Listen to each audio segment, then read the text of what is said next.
So guys आपको एक बार फिर से स्वागत है हमारे डेली रेसलिंग एपिसोड में। और आज जरा बात शुरू कर लेते हैं WWE एंड नेटफ्लिक्स की पार्टनरशिप से। और एक बहुत ही क्रेजी रूमर निकल कर आ रहा है उसके लिए कि अगर द बीस्ट ब्रॉक लेसनर इस साल नहीं आते तो जब next year Monday night raw Netflix पर चला जाएगा तब शायद ब्रॉक लेसनर पक्के से अपना रिटर्न कर लेंगे। एंड इस रूमर को पक्का बना देता है समरस्लैम 2026, क्योंकि वो उन्हीं के होम टाउन में हो रहा है, ब्रॉक लेसनर के होम टाउन में हो रहा है। तो वहाँ तो ब्रॉक लेसनर का आना बनता ही बनता है। वैसे तो देखो उन पर लगे जो एलिगेशन थे ना वो काफी हद तक हट चुके हैं, WWE उनको एक्नॉलेज कर चुकी है। बट फिर भी ये तो ब्रॉक लेसनर पर डिपेंड करता है कि वो खुद को रिटायर्ड मानते भी है या नहीं, क्योंकि उन्होंने एक बार इंटरव्यू देते हुए कहा था कि रेसलमेनिया 39 में जब वो ओमास से लड़े थे तो वो उनका फाइनल मैच था। अब ये तो वक्त ही बताएगा कि ब्रॉक लेसनर ऐसा मानते भी है या नहीं, वापस आते भी हैं कि नहीं। बाकी अगर आप इस चैनल पर नए हो तो चैनल को अभी लाइक एंड सब्सक्राइब कर दो और वीडियो को एंड तक पूरा देखना। एंड नाउ आप देख रहे हैं रेसलमैनिक्स एंड सब्सक्राइब करना तो बनता है। वेल अभी हाल ही में एक इंटरव्यू देते हुए जब फिन बैलर से ये पूछा गया कि डर्टी डॉम डॉम के बारे में आपका क्या कहना है,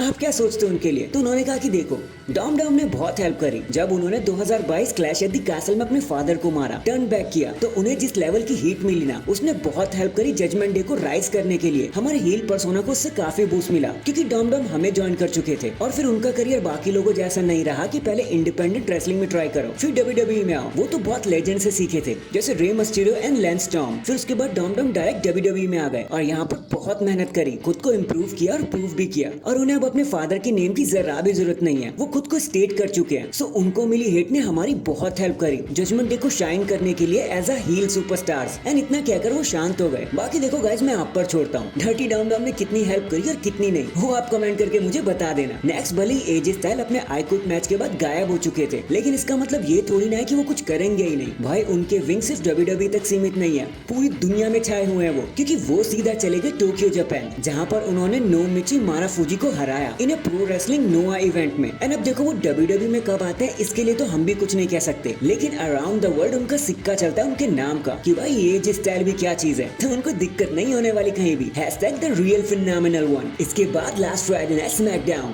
जो हो रहा था वॉरचेस्टर से, उसकी व्यूअरशिप निकलकर अब हमारे सामने आ चुकी है। एंड लास्ट फ्राइडे नाइट को मिले हैं दिस स्मैशिंग 2.256 मिलियन की viewership, which is absolutely amazing. कि स्मैकडाउन को इसकी आदत पड़ी गई होगी, हालत तो रॉक ही खराब होती है। तो #God bless SmackDown। In the end Nick Nemeth जिन्हें आप कभी डॉल्फ जिगलर के नाम से जाना करते थे, तो उन्होंने बस्टेड ओपन को इंटरव्यू देते हुए बताया कि देखो मैंने सुना जॉन सीना के बारे में and what a heartbreak कि वो अब जाने वाले हैं। एंड फिर उनके फाइनल रेसलमेनिया मैच के बारे में भी सुना मैंने। बट अगर मुझसे पूछा जाए ना कि उनका फाइनल रेसलमेनिया अपोनेंट कौन होना चाहिए, तो एक ही नाम मेरे मन में आता है and that is the Viper Randy Orton. I mean जिस तरीके से उन्होंने अपनी राइवलरी को दिखाया, स्टोरी टेलिंग करी है एंड जिस तरीके से उन्होंने टाइटल यूनिफिकेशन किया था एक लैडर मैच में, I do not think so कि इतना इम्पैक्ट किसी और बंदे ने कवर किया होगा रूथलेस अग्रेशन के टाइम पे। और बल्कि आज भी लोग उस मैच से सीख रहे हैं। सो ये एक मैच है जो WWE को कंसीडर करना चाहिए। वैसे तो एक नाम एज का भी था मेरे अंदर, लेकिन अब क्योंकि वो अवेलेबल ही नहीं है तो मैंने उनका नाम नहीं लिया। एंड क्योंकि ऑर्टन अवेलेबल है तो आई थिंक एक फाइनल मैच के तौर पर वो एकदम परफेक्ट अपोनेंट रहेंगे जॉन सीना के लिए। बाकी लेट्स सी, ये मेरा कॉल नहीं है, ये WWE एंड जॉन सीना का कॉल है और फाइनल वो जो चाहेंगे वही होगा। और कुछ यही वर्ड थे हमारे निक नेमेन उफ डॉल्फ जिगलर के जॉन सीना के लिए। So that is it guys, अभी के लिए तो बस इतना ही। आप मुझे बताना आपको क्या लगता है, ये जो डॉल्फ जिगलर ने रेंडी ऑर्टन एंड जॉन सीना के बारे में कहा, क्या बिल्कुल सही कहा? आपको भी यही लगता है कि जॉन सीना का फाइनल अपोनेंट रेंडी ऑर्टन को ही होना चाहिए? तो कमेंट करके जरूर बताना। एंड चैनल पर नया है तो चैनल को जल्दी से लाइक एंड सब्सक्राइब कर दो। बाकी मैं मिलता हूँ आपसे किसी और अपडेट के साथ, तब तक के लिए अपना ख्याल रखें